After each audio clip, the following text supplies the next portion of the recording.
जय मसीह की हमारे प्रभु और उद्धारकर्ता यीशु मसीह के नाम में सजीव वाहिनी के सारे दर्शकों को सादर प्रणाम। ये हमारा हिंदी वर्चुअल लाइव सर्विस आप हर रविवार 8:30 बजे यूट्यूब और फेसबुक में देख सकते हैं। आइए हम अपने जीवन के माध्यम से यीशु मसीह के बिना शर्तों वाली प्यार को प्रतिबिंबित करें। हम मसीह का अनुकरण करें और उस प्रेम में महान अनुभव सीखें ताकि हम उस सच्चे प्रेम को न केवल शब्दों में बल्कि क्रियाओं में भी प्रतिबिंबित कर सकें। आइए हम उसके निकट आएं, उसमें वास करें और हमारे शत्रु के साथ अपने पड़ोसी से अपने समान प्रेम करने की आज्ञा को पूरा करने के लिए उसके प्रेम में बने रहें। चलिए इसी विश्वास के साथ इस कार्यक्रम को प्रार्थना से शुरू करते हुए कुछ गीतों से इस परम पिता की स्तुति आराधना करेंगे। प्यारे जिंदाबाद प्रभु परमेश्वर, मैं आपके चरणों में आता हूँ।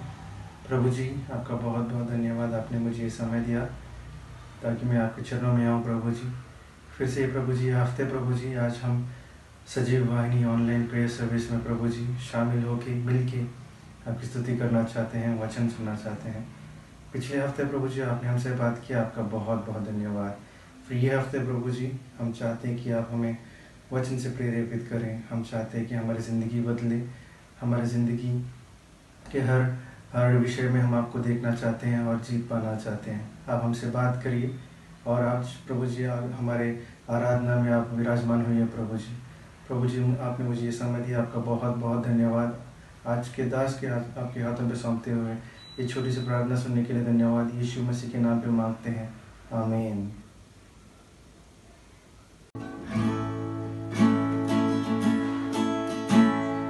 चलिए मिलके प्रभु की स्तुति करते हैं। मेरे साथ गाइए, ये गाना है जय जय प्रभु जी।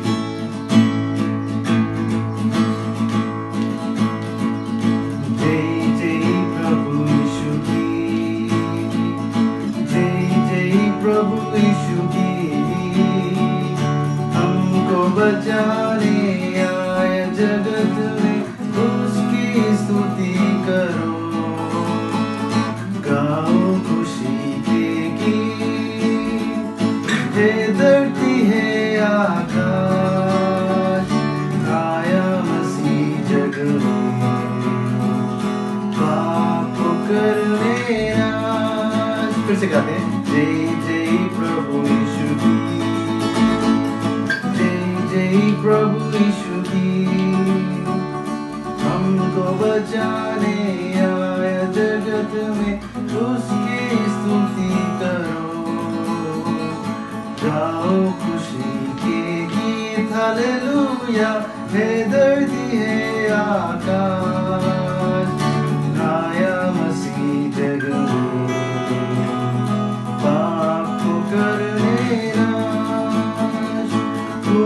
की धारा बहती सुलही से, जिसमें धुले सब पाप। डोलो अब तुम अपने हृदय को, उसमें रहे नादान। खून की धारा बहती सुलही से, जिसमें रहे नादान। डोलो अब तुम अपने हृदय को, उसमें रहे नादान। ला ला ला ला ला ला, हालेलुया। हे धरती है आकाश, आया मसीह जग में, पाप को करने ना। आइए प्यारे भाइयों बहनों, मेरे साथ मिलके गाते हैं कोरस। चलिए, गाओ खुशी के गीत। हे धरती है आकाश, आया मसीह जग में, पाप करने ना। गाओ खुशी के गीत। हालेलुया। हे धरती है आकाश, आया मसीह जग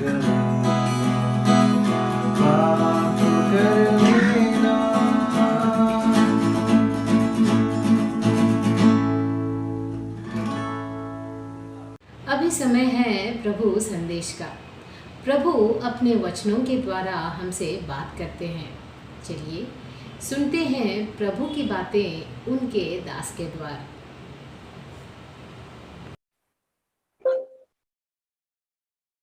जय मसीह की प्रिय भाइयों बहनों, आशा करता हूँ आप सब लोग अच्छे होंगे।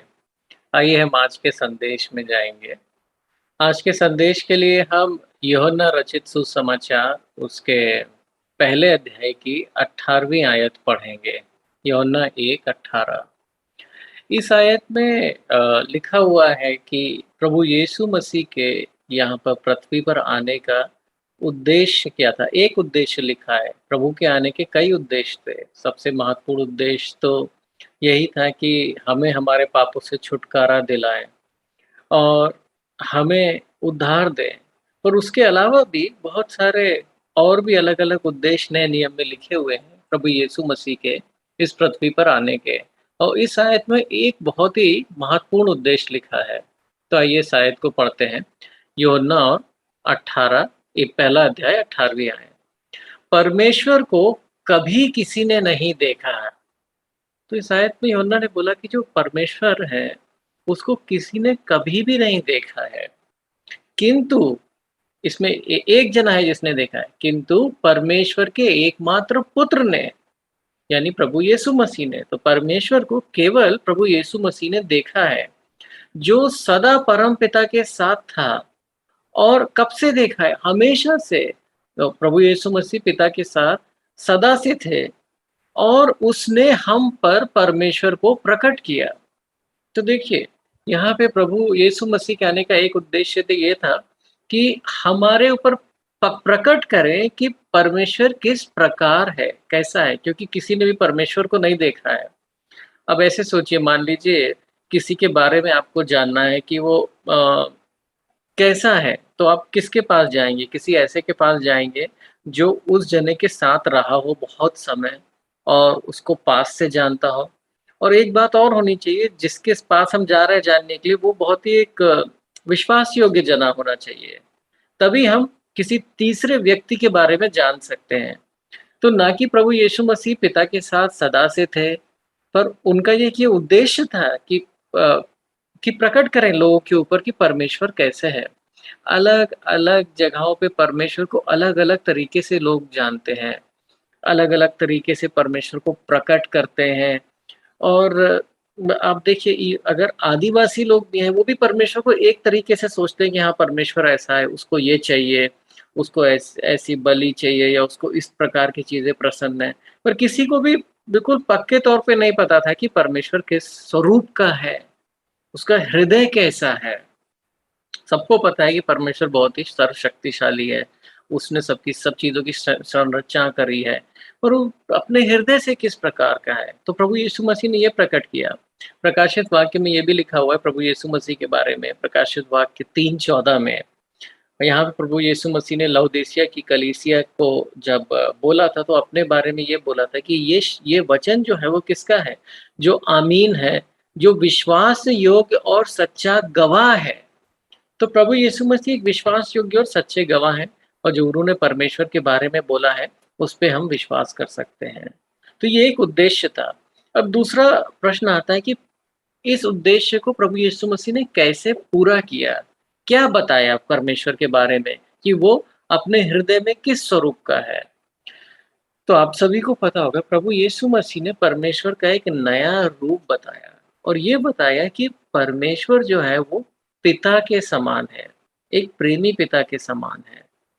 और ये आपको पुराने पुराने नियम में कई बार इस बात की झलक मिलती थी, पर ऐसा कहीं भी पूरी तौर पे नहीं था कि परमेश्वर एक प्रेमी पिता के समान है। ये प्रभु यीशु मसीह के आने के बाद ही इतना इतना प्रकट हुआ, क्योंकि प्रभु यीशु मसीह सारे अब जब भी बातें करते थे हमेशा बोलते थे, मैं परमेश्वर का पुत्र हूँ, वो मेरा पिता है, मैं अपने पिता की इच्छा करने के लिए आया हूँ, यहाँ पे अपनी इच्छा पूरी करने नहीं आया हूँ। और पुत्र वही करता है जो वो पिता को देखते हुए करता है। तो उनकी बातचीत में इतना पिता के बारे में था कि लोगों को लगा, अच्छा ये परमेश्वर का पुत्र है और परमेश्वर पिता के समान है। और ना केवल प्रभु यीशु मसीह ने ये बोला कि मैं परमेश्वर का पुत्र हूँ, पर अपने जो चेले थे उनको जब प्रार्थना करना सिखाया तो बोला कि इस प्रकार प्रार्थना करो। देखिए मत्ती 6 और 9 में, मत्ती 6 और 9 में क्या लिखा है? जब प्रभु ने बोला कि तुम प्रार्थना करने की आज्ञा दी थी, तो बोला कि तुम इस प्रकार प्रार्थना करो, हमारे स्वर्गीय पिता, आपका नाम पवित्र रखा जाए। हमारे स्वर्गीय पिता, इसका मतलब जब तुम परमेश्वर के पास आते हो, तो अपने मन में परमेश्वर को एक पिता के रूप में सोचो और पिता के नाम से बुलाओ। अब आप पुराने नियम में देखिए बहुत सारे परमेश्वर के भक्त थे। मूसा था, दानियेल था और भी बहुत सारे भक्त थे प्रभु के, उनकी प्रार्थनाओं के बारे में भी लिखा है। और उनकी प्रार्थनाओं को आप पढ़ेंगे तो वो परमेश्वर को कैसे बोलते थे? पवित्र है, सर्वशक्तिमान है और योग्य है। बहुत अलग-अलग नामों से बोलते थे, पर पिता के नाम से नहीं बोलते थे। पर जब प्रभु यीशु मसीह आए, उन्होंने बोला कि नहीं, अब जब तुम प्रार्थना करो तो परमेश्वर को बोलो, हमारे स्वर्गीय पिता। तो ये एक उद्देश्य था प्रभु यीशु मसीह के आने का, कि हमारे मनों में और हमारे मस्तिष्क में इस बात को डालने की, जब हम परमेश्वर के सामने आते हैं तो हम इस बात को याद रखें, हम अपने स्वर्गीय पिता के पास आ रहे हैं। एक आयत और पढ़ेंगे जहाँ प्रभु यीशु मसीह ने परमेश्वर और पिता को अदल-बदल के इस्तेमाल किया है, वो है यूहन्ना की पुस्तक में, यूहन्ना सुसमाचार उसका 20वां अध्याय और 17वीं आयत। यहाँ प्रभु यीशु मसीह मरियम से बात कर रहे हैं और इस प्रकार बोल रहे हैं। 20:17 में लिखा है, यीशु ने मरियम से कहा, मुझे मत छू, क्योंकि मैं अभी तक परम पिता के पास ऊपर नहीं गया हूँ, बल्कि मेरे भाइयों के पास जा और उन्हें बता। यानी जो चेले थे उनको बोल रहे हैं, मेरे भाइयों के पास जा, उन्हें बता, मैं अपने परम पिता और तुम्हारे परम पिता तथा अपने परमेश्वर और तुम्हारे परमेश्वर के पास ऊपर जा रहा हूँ। तो अब देखिए कैसे पिता और परमेश्वर अदल-बदल के इस्तेमाल हुआ है। परमेश्वर कैसा है? पिता जैसा है। जैसे वो प्रभु यीशु मसीह का पिता है, वैसे ही उसके चेलों का पिता है। जैसे वो प्रभु यीशु मसीह का परमेश्वर है, वैसे ही उसके चेलों का परमेश्वर है। तो परमेश्वर को पिता के रूप में प्रभु यीशु मसीह ने आके दर्शाया और ये बहुत ही महत्वपूर्ण बात है, हमेशा हमारे मन में ध्यान रखने की। और ये आगे हम देखते हैं अभी इसी संदेश में कि इसका क्या अर्थ है कि हम परमेश्वर को पिता की तरह अगर हम सोचते हैं तो उससे हमारे ऊपर क्या प्रभाव पड़ता है। आइए पहली बात ये सोचते हैं कि अगर परमेश्वर पिता के रूप में, और पिता तो कई प्रकार के हो सकते हैं भाई, हम में से बहुत सारे लोग पिता हैं, अलग अलग तरह के सब पिता होते हैं। तो परमेश्वर किस प्रकार का पिता है, उसकी क्या जिम्मेदारियां हैं और वो अपने बच्चों के, अपने संतानों के प्रति किस प्रकार से व्यवहार करता है। तो प्रभु यीशु मसीह ने इसके बारे में भी बहुत कुछ बताया और आज हम इसी के बारे में देखेंगे। 5-6 बातें देखेंगे कि जब हम प्रभु को पिता के रूप में जानते हैं तो उसका हमारे जीवन पे क्या प्रभाव पड़ता है। देखिए सबसे पहले प्रभु ने ये बताया कि परमेश्वर पिता है और दूसरी बात ये कि उस पिता के बारे में केवल प्रभु यीशु मसीह जानते हैं। मत्ती 11:27, मत्ती 11:27 में ऐसे लिखा है कि प्रभु यीशु मसीह बोल रहे हैं कि मेरे पिता द्वारा सब कुछ मुझे सौंप दिया गया है। पिता के अलावा कोई पुत्र को नहीं जानता और ना ही कोई पिता को जानता है सिवाय पुत्र के तथा जिन पर वह उसको प्रकट करना चाहता है। तो देखिए पिता को भी प्रकट करना प्रभु यीशु मसीह ने किया है।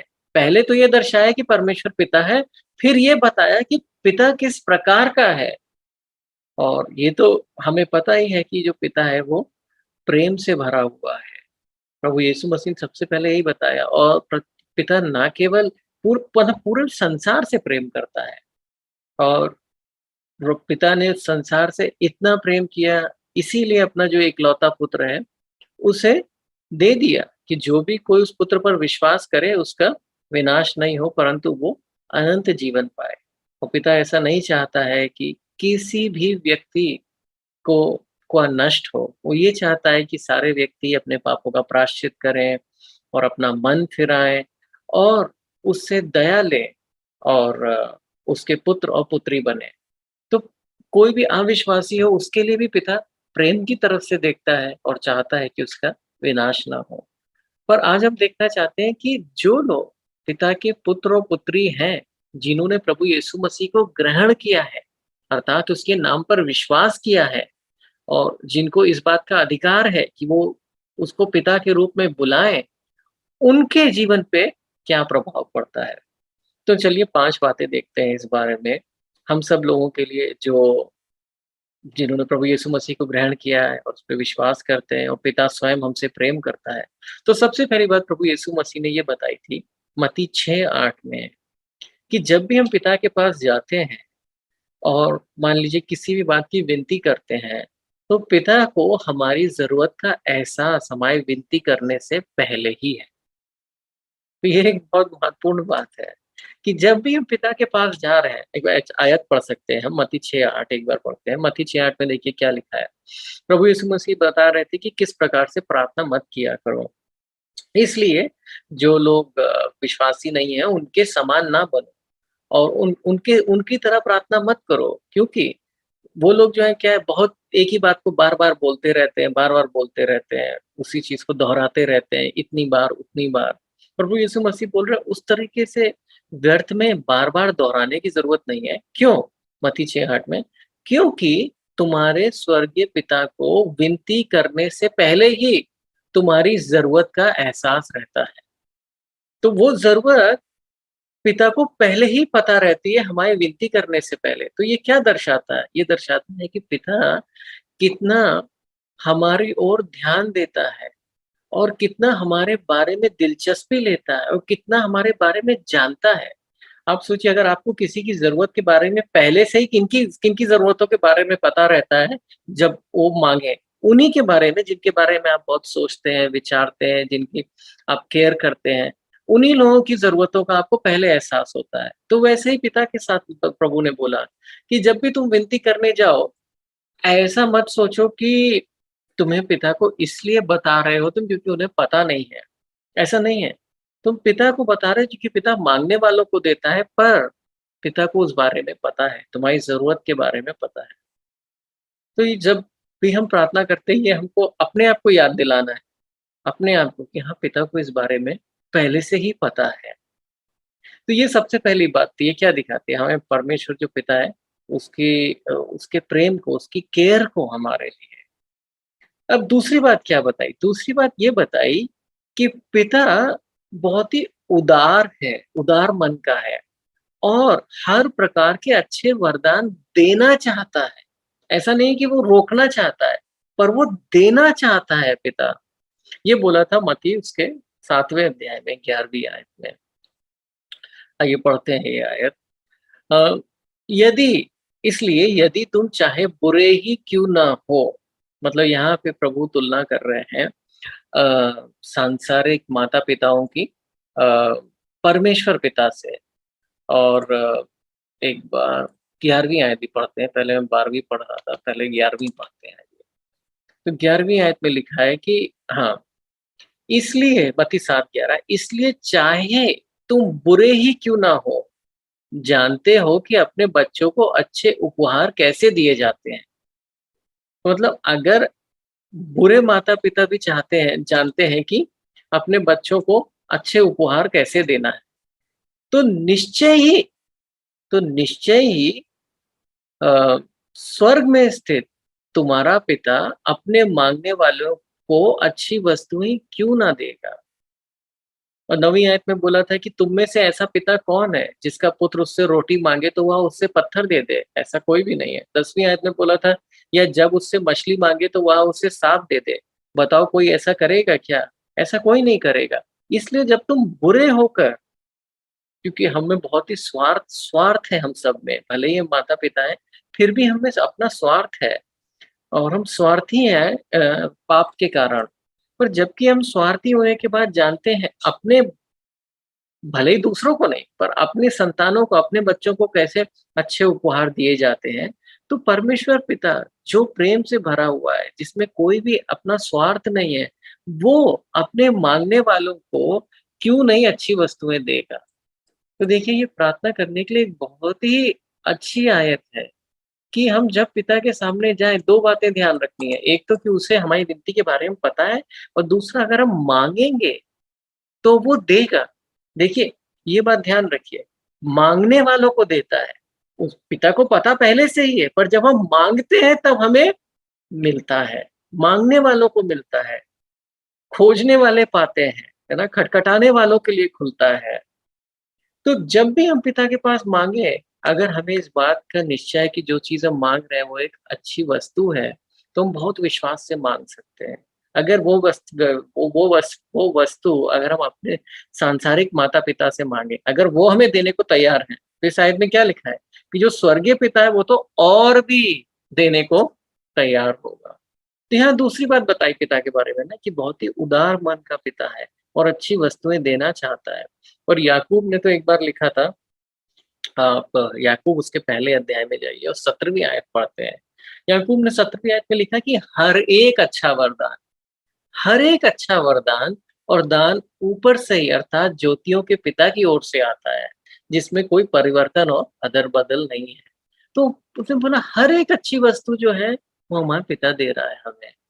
और भजन संहिता में लिखा है, भजन संहिता 84:11 में जब दाऊद लिख रहा है तो वो लिख रहा है कि परमेश्वर तो हर एक उत्तम वस्तु उन लोगों को देना चाहता है जो उसकी आज्ञा पालन करते हैं, जो उसका भय मानते हैं। हर एक उत्तम वस्तु देना चाहता है। तो यहाँ से हमें दूसरी बात अपने पिता के बारे में पता चलती है कि वो हमें हर एक अच्छी वस्तुएँ, उत्तम वस्तु देना चाहता है। और पहली बात क्या थी? उसे हमारी ज़रूरतों के बारे में पता है। अब तीसरी एक बहुत महत्वपूर्ण बात है, कई बार हमारे मन में ये ख़्याल आता है कि हाँ, जब हम बिल्कुल सिद्ध होंगे, तभी ऐसा है कि पिता क्या उसी समय ऐसा है कि पिता हमसे प्रेम करता है, या उसी समय ऐसा है कि या जब हम भटक जाते हैं तो क्या तब भी पिता हमें प्रेम करता है? या फिर पिता क्या हमें निजी रूप से जानता है कि नहीं जानता है? भाई उसके तो इतने संतान हैं, इतने विश्वासी लोग हैं, तो क्या वो निजी रूप से हर एक विश्वासी का, हर एक जना जिसने प्रभु यीशु मसीह को ग्रहण किया है, उससे प्रेम करता है? तो प्रभु यीशु मसीह ने इसके बारे में भी बताया था और एक दृष्टांत बोला था मत्ती उसके 18वें अध्याय में। तो आइए वो दृष्टांत पढ़ते हैं, मत्ती उसके 18वें अध्याय में 12 से 14 में। और यहाँ इस दृष्टांत में ऐसा लिखा है, 12वीं आयत पढ़ रहा हूँ मैं, मत्ती 18:12। बता तू क्या सोचता है? यदि किसी के पास 100 भेड़ें हों और उनमें से एक भटक जाए, तो क्या वह दूसरी 99 भेड़ों को पहाड़ी पर ही छोड़कर उस एक खोई भेड़ को खोजने नहीं जाएगा? देखिए, प्रभु ने जो उदाहरण दिया था वो क्या था कि किसी के पास 100 भेड़ें हैं। अब उस समय 100 भेड़ें बहुत बड़ी संख्या थी कि अगर 100 में से एक भेड़ खो रही है, उसको ढूँढने जाना इतना आसान नहीं था। भाई अभी अलग बात है, अभी इतने सारा विज्ञान की वजह से हर हर लोग के पास गाड़ी है। अभी आप सड़क पे जाइए तो जो लोग भेड़, गाय, भैंस भी करते हैं, वो भी अपना मोटरसाइकिल से उसके पीछे चलते हैं। तो अभी 100 भेड़ें किसी के पास है, अगर एक खो जाए उसके लिए एक को ढूँढने जाना इतनी बड़ी बात नहीं है, वो अपना मोटरसाइकिल उठा के ढूँढ सकता है। पर उस समय 100 भेड़ें बहुत बड़ी संख्या थी, इस समय वो 100 जो है 10,000 की तुलना में है। क्योंकि अब अगर किसी के पास 10,000 भेड़ें हों आज के समय में और उसकी एक भेड़ जाए, तो क्या वो, इसको ऐसे सोचिए, तो क्या वो एक खोई भेड़ को खोजने जाएगा कि नहीं जाएगा? तो प्रभु ने यहाँ बोला, क्योंकि यहाँ प्रभु परमेश्वर की दया के बारे में दृष्टांत दे रहे हैं। देखिए, आगे 13वीं आयत पढ़ते हैं, वह निश्चय ही जाएगा और जब उसे वह मिल जाएगी, तो मैं सत्य कहता हूँ कि वह दूसरी 99 की बजाय जो खोई नहीं थी, उसे पाकर अधिक प्रसन्न होगा। तो अब 14वीं आयत पढ़िए तो इससे पता चलता है कि पिता के बारे में बता रहे हैं। इसी तरह स्वर्ग में स्थित तुम्हारा पिता, देखिए, क्या नहीं क्या नहीं चाहता कि मैं इन अबोध अनुयायियों में से कोई एक भी भटक जाए? तो देखिए, वो जो यहाँ आप तुलना कर रहे हैं कि परमेश्वर पिता किस समान है, उस चरवाहे के समान है जो नहीं चाहता कि एक भेड़ भी भटक जाए, और जब वो भटक जाती है तो उसे खोजने जाता है। तो यहाँ से पता चलता है कि पिता जो है हम सबसे निजी रूप से प्रेम करता है और निजी रूप से दिलचस्पी रखता है हमारे जीवन में। अगर हम भटक जाते हैं तो वो हमारे पीछे आता है, जबकि उसके इतने पुत्र और पुत्री हैं, और हो सकता है जो ये भेड़ भट भड़ जो ये भेड़ है वो भटकती कैसे है? अपनी गलती की वजह से, है ना? अगर वो चरवाहे के साथ रहे और भेड़ों के साथ रहे तो वो नहीं भटकेगी। अपनी गलती की वजह से जब भेड़ भटक जाती है तो भी उसके पीछे जाता है, और अगर भेड़ मिल जाती है, भेड़ वापस आ जाती है तो प्रसन्न होता है। तो यहाँ से हम दिखता है ना कि पिता जो है छोटे से छोटे विश्वासी के बारे में, एक-एक विश्वासी हम सबके बारे में निजी रूप से हमसे प्रेम रखता है। तो इस बारे में तो प्रभु ने प्रतिज्ञा भी करी थी, और जो नई वाचा स्थापित करी है अपने लहू से, उसमें एक बात ये भी लिखी है। देखिए अब प्रभु यीशु मसीह के लहू से परमेश्वर ने हमारे साथ एक नई वाचा स्थापित करी है। जैसे पुराने नियम में एक वाचा थी, वो वाचा क्या थी? वो 10 आज्ञाओं की वाचा थी कि अगर वो लोग उन 10 आज्ञाओं का पालन करेंगे तो उनके जीवन में ये आशीषें आएँगी। अगर वो उन 10 आज्ञाओं का नहीं पालन करेंगे तो उनके जीवन में और क्या कठिनाइयाँ आई। पर अब पर उस वाचा से अब प्रभु ने बोला था अगर नहीं पालन करोगे तो ये सब होगा, फिर भी वो जो डर था उस वो डर काम नहीं किया, है ना? डर काम नहीं किया, उन लोग ने फिर भी वो सारी आज्ञाओं का पालन नहीं किया और परमेश्वर की आशा तोड़ दी थी पुराने नियम में। तो अभी नए नियम में परमेश्वर ने नई वाचा स्थापित करी है प्रभु यीशु मसीह के लहू से। और उसके बारे में लिखा हुआ है ना, इब्रानियों की किताब उसके 8वें अध्याय में। तो इब्रानियों की किताब उसका 8वां अध्याय और 10वीं आयत से पढ़ते हैं आइए।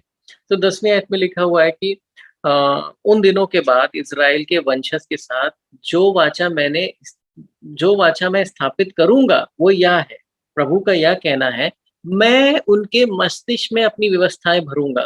प्रभु बोल रहे हैं मैं पवित्र आत्मा के द्वारा उनके मस्तिष्क में अपनी व्यवस्थाएँ भरूँगा। मैं उनके हृदय पर लिखूँगा, मतलब उनको इच्छाएँ दूँगा। मैं उनका परमेश्वर होऊँगा, वे सब मेरी प्रजा होंगे। वे अपने नागरिकों को शिक्षा नहीं देंगे और ना अपने भाइयों से कहेंगे प्रभु को जानो, क्योंकि छोटे से लेकर बड़े तक सब मुझे जानेंगे। ये देखिए अब ये बात पे मैं आपका ध्यान केंद्रित करना चाहता हूँ। छोटे से लेकर बड़े तक सब मुझे जानेंगे। तो पिता ऐसा चाहता है, ऐसा नहीं चाहता कोई अभी नया विश्वासी है, कोई कमज़ोर विश्वासी है, कोई बहुत अ, ब बहुत मज़बूत विश्वासी है। सब छोटे से बड़े सब में पिता दिलचस्पी रखता है और चाहता है कि सब लोग अपने जीवन में आगे बढ़ें और सब लोग पिता को और जानें। तो ये तीसरी बात हमने देखी पिता की। पहली बात क्या थी कि वो उसको हमारी ज़रूरतें हमें माँगने से पहले पता है। दूसरी बात क्या थी कि जब हम उनके बारे में माँगते हैं, तो वो हमें देने के लिए तत्पर हैं। तीसरी बात क्या है कि वो हर एक विश्वासी को निजी रूप से प्रेम करता है। अगर हम भटक जाते हैं, तो वो हमारे पीछे आता है। ऐसा नहीं है कि अगर हम भटक गए तो हमें छोड़ देता है। वही तो बोला था प्रभु यीशु मसीह ने कि जो चरवाहा है अगर उसकी एक भेड़ भटक जाएगी, भले ही उसके पास 99 भेड़ हैं, फिर भी वो उस एक भेड़ से प्रेम करता है, इसलिए वो उसके पीछे जाएगा। जब वो मिल जाएगी, वो प्रसन्न होगा, और ऐसा ही तुम्हारा स्वर्ग में पिता है, क्योंकि स्वर्ग में पिता नहीं चाहता है कोई एक छोटे से छोटा शिष्य भी भटके। अब चौथी बात देखते हैं। चौथी बात ये प्रभु ने बताई परमेश्वर के बारे में कि परमेश्वर बहुत दयालु पिता भी है। ऐसा नहीं है कि बहुत स्ट्रिक्ट कैड़ा मन का कैड़ा नहीं है, बहुत ही दयालु पिता है, दया दिखाता है पिता। और ये भी एक दृष्टांत में ही बताई थी। ये दृष्टांत तो आप सबको ही पता होगा। ये दृष्टांत है जब वो खोए हुए पुत्र का, अभी हमने वो वाला दृष्टांत देखा था खोई हुई भेड़ का, ये है खोए हुए पुत्र का। और यहाँ पे क्या था मतलब प पढ़ सकते हैं हम लोग, चलिए पढ़ लेते हैं लूका 15 और 11वीं आयत से। लूका 15 11वीं आयत से। मसीह यीशु ने आगे ये दृष्टांत में कहा, किसी व्यक्ति के 2 पुत्र थे। छोटे पुत्र ने पिता से विनती करी, पिताजी संपत्ति में से मेरा भाग मुझे दे दीजिए। इसलिए पिता ने दोनों पुत्रों में अपनी संपत्ति बाँट दी। शीघ्र ही छोटे पुत्र ने अपने भाग में से आई सारी संपत्ति ली और एक दूर देश को चला गया, पिता को छोड़ दिया उसने। वहां उसने अपना सारा धन मनमानी जीवन शैली में उड़ा दिया। दूर चला गया पिता से और सब कुछ अपने मनमानी जीवन शैली में उड़ा दिया। और जब उसका सब कुछ समाप्त हो गया, सारे देश में भीषण अकाल पड़ा, किंतु जब उसके पास कुछ भी बाकी नहीं रहा, तब उसने उस देश में लिखा हुआ है कि मतलब एक बहुत ही छोटी-सी नौकरी कर ली थी। सूअरों के चारे से अपना पेट भरना चाहता था। और उस परिस्थिति में उसे याद आता है कि भाई मेरे पिता के तो सेवक जो हैं वो इससे ज़्यादा अच्छे से रह रहे हैं और मैं यहाँ भूख से मर रहा हूँ। तो वो अपना मन मन में सोचता है कि मैं लौट कर पिता के पास जाऊँगा और उनसे कहूँगा कि पिताजी मैंने स्वर्ग और आपके विरुद्ध पाप किया है और मुझे क्षमा कर दीजिए और मैं इस योग्य भी नहीं रहा हूँ कि मैं आपका पुत्र कहलाऊँ, तो आप अपने मुझे घर में एक मज़दूर की तरह रख लीजिए। तो वो पिता के पास लौटता है। अब देखिए 20वीं आयत पढ़ते हैं, लूका 15-20। इसलिए वह अपने पिता के पास लौटा। वह दूर ही था कि पिता ने उसे देख लिया, तो पिता उसका इंतज़ार कर रहा था और हृदय से भर गया और वह पिता दौड़कर अपने पुत्र के पास गया, उसे गले लगाकर चूमता रहा। पुत्र ने पिता से कहा, पिताजी मैंने परमेश्वर के विरुद्ध तथा आपके प्रति पाप किया है, मैं इस योग्य नहीं कि मैं आपका पुत्र कहलाऊं। किंतु पिता ने सेवकों को आज्ञा दी, बिना देर करे सबसे अच्छे वस्त्र लाओ और इसको पहनाओ, इसकी उंगली में अंगूठी और पाँव में जूतियां भी पहनाओ। जाकर सबसे बड़े और अच्छे बछड़े को भोजन तैयार करो और हम सब आनंद मनाएंगे, क्योंकि मेरा पुत्र मर गया था, मतलब दूर चला गया था, वह जीवित हो गया है, वह खो गया था किंतु अब मिल गया है। इसलिए सब लोग आनंद से भर जाओ। तो ये हमारे परमेश्वर पिता के हृदय को दिखाता है। देखिए जब हम दूर चले जाते हैं और तो शैतान हमारे मन में ऐसी बातें भरता है कि नहीं अब हम इस लायक नहीं है कि हमें पिता कोई अच्छी चीज़ दे, हमारे लिए कुछ अच्छा करे। अब हम इस लायक नहीं रहे कि पिता हमें नए कपड़े दे, अंगूठी दे, पाँव में जूतियाँ दे या हमारी प्रार्थनाओं को सुने या हमारे लिए ये करे। तो शैतान ऐसे मन में विचार डालता है। पर इस दृष्टांत से क्या पता लगता है कि अगर हम सच में मन फिराते हैं, अगर हम पिता के पास, परमेश्वर के पास लौट के आते हैं, तो वो एक पिता के समान है जो दयालु है, जो चाहता है कि हम उसके पास वापस आएँ और पिता दया दिखाएगा, क्षमा करेगा और केवल क्षमा करके हमें मज़दूर की तरह नहीं रखेगा, पर हमें फिर से अपना पुत्र और पुत्री की तरह ही रखेगा। और ऐसा नहीं है कि बहुत दिनों बाद, ये तो जैसे ही वो वापस आया, जैसे ही उसने मन फिराया, वैसे ही उसे क्षमा मिली और वैसे ही उसे वो दर्जा मिला उस घर में जो एक पुत्र और पुत्री का था। तो ये दिखाता है, प्रभु ने बताया कि परमेश्वर पिता है और जो दया से भरा हुआ है। दाऊद को इसके बारे में पता था। पुराने नियम में दाऊद एक ऐसा जना था जिसको परमेश्वर के हृदय के बारे में बहुत ज्ञान था। और लोगों को इतना परमेश्वर के हृदय और परमेश्वर की भावनाओं के बारे में नहीं पता था। दाऊद को पता था। तो देखिए दाऊद ने भजन 103 में क्या लिखा था।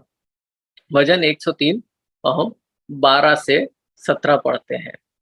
12वीं आयत में लिखा है, परमेश्वर ने हमारे पापों को हमसे इतनी दूर हटाया है जितना पूरब की दूरी पश्चिम से है। अपने भक्तों पर यहोवा वैसे ही दयालु है जैसे पिता अपने पुत्रों पर दया करता है। अब देख रहे हैं 13वीं आयत में, दाऊद को ये पता था जैसे पिता अपने पुत्रों पर दया करता है वैसे ही परमेश्वर अपने भक्तों पर दया देने दयालु है। परमेश्वर हमारा सब कुछ जानता है। परमेश्वर जानता है कि हम मिट्टी से बने हैं। यही प्रभु यीशु मसीह ने बताया था, परमेश्वर जानता है हमारे बारे में, हमारी हमारी हमारी जरूरतों का एहसास है। और परमेश्वर जानता है कि हमारा जीवन छोटा सा है। वह जानता है कि हमारा जीवन घास जैसा है। 16वीं आयत में परमेश्वर जानता है कि हम एक तुच्छ बनफूल से हैं। वह फूल जल्दी ही उगता है, फिर गर्म हवा चलती है, फूल मुरझा जाता है और फिर शीघ्र ही तुम देख नहीं पाते हो कि फूल कैसे स्थान पर उग रहा था। किंतु यहोवा का प्रेम सदा बना रहता है। परमेश्वर सदा सर्वदा निज भक्तों से प्रेम करता है। परमेश्वर की दया अपने बच्चों से बच्चों तक बनी रहती है। तो देखिए परमेश्वर जो पिता है वो अपने बच्चों की तरह उसकी दया बनी रहती है। तो कहीं भी आप हो, है ना, हमेशा परमेश्वर के पास वापस आइए। जो कुछ भी किया है उसके बारे में मन फिराइए और आपको परमेश्वर की दया जरूर मिलेगी। ये प्रभु यीशु मसीह ने बताया है। अब देखिए 5वीं आखिरी बात देखते हैं क्या लिखी है पिता के बारे में। ये बात लिखी है कि पिता हमें अनुशासन भी देता है। मतलब जब हम गलत राह पर चले जाते हैं, गलत गलत निर्णय लेते हैं, तो पिता हमारे जीवन में आता है और हमें सही राह दिखाता है। देखिए ये बहुत बहुत बहुत महत्वपूर्ण है, क्योंकि हम सब गलतियां करते हैं और गलत जीवन में जाने लगते हैं। तो अगर कोई ऐसा ना हो जो हमें सही रास्ता दिखाए तो हम गलत ही चले जाएंगे। पर पिता ये भी एक बात करता है, पिता हमें ताड़ना देता है और समझाता है, अपने वचन से ताड़ना देता है कि तुम गलत राह पे चल रहे हो, अपने लोगों के प्रति ताड़ना देता है जिससे कि हम वापस सही रास्ते पर आए। ये भी पिता करता है हमारे लिए। देखिए इसके बारे में लिखा हुआ है इब्रानियों की पुस्तक उसके 12वें अध्याय में। तो आइए पढ़ते हैं इब्रानियों की पुस्तक 12वें अध्याय में। ये चौथी आयत से पढ़ते हैं। चलिए, चौथी आयत में लिखा है, पाप के विरुद्ध अपने संघर्ष में तुमने अब तक उस सीमा तक प्रतिरोध नहीं किया है कि तुम्हें लहू बहाना पड़े। तो लिखने वाला ये बोल रहा है कि तुमने अभी पाप के समय उतना विरोध नहीं किया है कि तुमने उतना संघर्ष ही नहीं किया है कि तुम्हें अपना लहू बहाना पड़े। और फिर प्रभु यीशु मसीह के बारे में बोल रहे हैं। प्रभु यीशु मसीह ने मतलब पाप ना कर बैठे कि क्रूस क्रूस पे ना जाए, इसलिए मतलब किस प्रकार से प्रार्थना करी थी कि उनका लहू बहने लगा था गस्तमनी के बाग में। क्या तुम उस उपदेश को भूल चुके हो जो तुम्हें पुत्र मानकर किया गया है? मेरे पुत्र, पर प्रभु के अनुशासन को व्यर्थ ना समझना और उसकी ताड़ना से साहस ना छोड़ना, क्योंकि प्रभु अनुशासित उन्हें ही करते हैं जिन्हें वह प्रेम करते हैं, तथा हर एक को जिसे उन्होंने पुत्र के रूप में स्वीकार किया है ताड़ना भी देते हैं। तो देखिए ये भी एक बहुत ही हमारे लिए अच्छी बात है कि हमेशा हमें बोलना चाहिए, प्रभु जब हम गलत राह पे चले जाएं हमें सही राह पे लेकर आओ, और हमें अपने वचन से, लोगों से और तरीकों से हमारा ध्यान उस तरफ केंद्रित करो और कि हम आपकी इच्छा पे चल पाए। तो देखिए ये 5 बातें प्रभु यीशु मसीह ने प्रभु के बारे में बताई जो पिता के स्वरूप में है, और उसका क्या हमारे जीवन में ज़िम्मेदारी रहती है। हमें दिशा दिखाता है, हमारा अनुशासन करता है, हमारे ऊपर दया दया दिखाता है, निजी रूप से हमसे प्रेम करता है, हमारी सारी ज़रूरतों को माँगने से पहले पता है उसको, और जब हम माँगते हैं तो हमें देने के लिए तत्पर है। और अगर पिता इतना अच्छा है हमारी तरफ, तो हमारी क्या ज़िम्मेदारी है पिता की तरफ? तो हमारी भी ज़िम्मेदारी बनती है पिता की तरफ। वो ये ज़िम्मेदारी है कि हम अपने पूरे मन से पिता की आज्ञाओं का पालन करें और उसका आदर करें, और दीन रूप से उसके साथ चलें, क्योंकि वो तो बहुत बड़ा है ना? जो बहुत बड़े-बड़े स्वर्गदूत हैं, वो उसको क्या बुलाते हैं? पवित्र, पवित्र, पवित्र, सर्वशक्तिशाली यहोवा। तो उसको बहुत बहुत आदर के योग्य है। तो उसने हमें अपना पुत्र-पुत्री बनाया है, तो हमारा भी ये ज़िम्मेदारी है कि हम उससे प्रेम करें, उसकी आज्ञाओं पे ध्यान दें और उसका आदर करें, उसकी आराधना करें। और हमारी ज़िम्मेदारी प्रभु यीशु मसीह की ओर भी है, क्योंकि प्रभु यीशु मसीह ने ही तो ये रास्ता खोला है और हमें ये अधिकार दिया है कि हम परमेश्वर को पिता के रूप में बुला पाएँ। प्रभु यीशु मसीह ही एक ऐसे जने थे जो योग्य थे परमेश्वर को पिता बुलाने के लिए, क्योंकि उन्होंने कभी पाप नहीं किया, परमेश्वर की पूरी इच्छा को पूरा किया। वो योग्य थे कि वो हमेशा परमेश्वर को पिता बुलाएँ, और वो क्रूस पर गए। और क्रूस पे जाकर उन्होंने परमेश्वर और उनके बीच में उन्होंने हम उन्होंने ऐसा बोला कि हे मेरे परमेश्वर तूने मुझे क्यों त्याग दिया है? क्योंकि उन्होंने हमारा पाप लिया, जिससे कि हम आज परमेश्वर की संतान बन पाए हैं। तो प्रभु यीशु मसीह ने ही हमारे लिए ये रास्ता खोला। तो प्रभु यीशु मसीह को धन्यवाद दें और परमेश्वर को धन्यवाद दें उसके प्रेम के लिए कि आज हम उसके पुत्र और पुत्री हैं, और एक दिन हमें एक मिरास मिलेगी क्योंकि हम उसके पुत्र और पुत्री हैं। तो इन बातों को ध्यान रखते हैं, आप जब भी प्रार्थना करें, तो परमेश्वर के सामने जब जाते हैं, तो इस बात को ध्यान रखें ना कि आप परमेश्वर के सामने एक एक पिता के सामने जा रहे हैं, जो इस तरीके से आपसे प्रेम करता है, वो एक अच्छा पिता है। और इस विश्वास के साथ प्रार्थना करें, आराधना करें और उसकी स्तुति करें। तो आइए हम प्रार्थना करते हैं। हमारे स्वर्गीय पिता, हम आपका धन्यवाद देते हैं कि आपने इतने सारे लोगों में से हमको चुना और हमें ये अधिकार दिया कि हम आपको पिता के रूप में पुकार पाएँ। तो आपका धन्यवाद देते हैं किस प्रकार आप हमसे प्रेम करते हैं। हे पिता, हम इस लायक नहीं कि आप हमसे प्रेम करें, परंतु प्रभु यीशु मसीह की वजह से आपने हमें अपना लिया है। हमारे पापों को आपने क्षमा कर दिया है और आपने प्रभु यीशु मसीह की धार्मिकता हमें दे दी है। हम आपका धन्यवाद देते हैं इस दया के लिए इस अनुग्रह के लिए हमारे जीवन में। और हे पिता, आपसे प्रार्थना करते हैं उन सभी भाई बहनों के लिए जो इस संदेश को सुन रहे हैं, कि आप उनको एक नया दर्शन दें कि आप किस प्रकार से उनके पिता हैं, किस प्रकार से उनसे प्रेम करते हैं और उनकी सारी ज़रूरतों को पूरा करें। अगर कोई इस संदेश को सुनते समय कोई किसी को चंगाई की ज़रूरत है, प्रभु यीशु मसीह के नाम में उसको चंगाई देते हैं, हर प्रकार का छुटकारा देते हैं। आपके लोग आप में आगे बढ़ें और आपकी जय-जयकार करें और लोगों के लिए आशीष का कारण बनें। ये प्रार्थना आपके पुत्र प्रभु यीशु मसीह के नाम मांगते हैं। आमीन। हमारे परमेश्वर पिता का प्रेम और प्रभु यीशु मसीह का अनुग्रह और पवित्र आत्मा की सहभागिता हम सबके साथ सदा बनी रहे। आमीन। आप सभी भाई बहनों को जय मसीह की।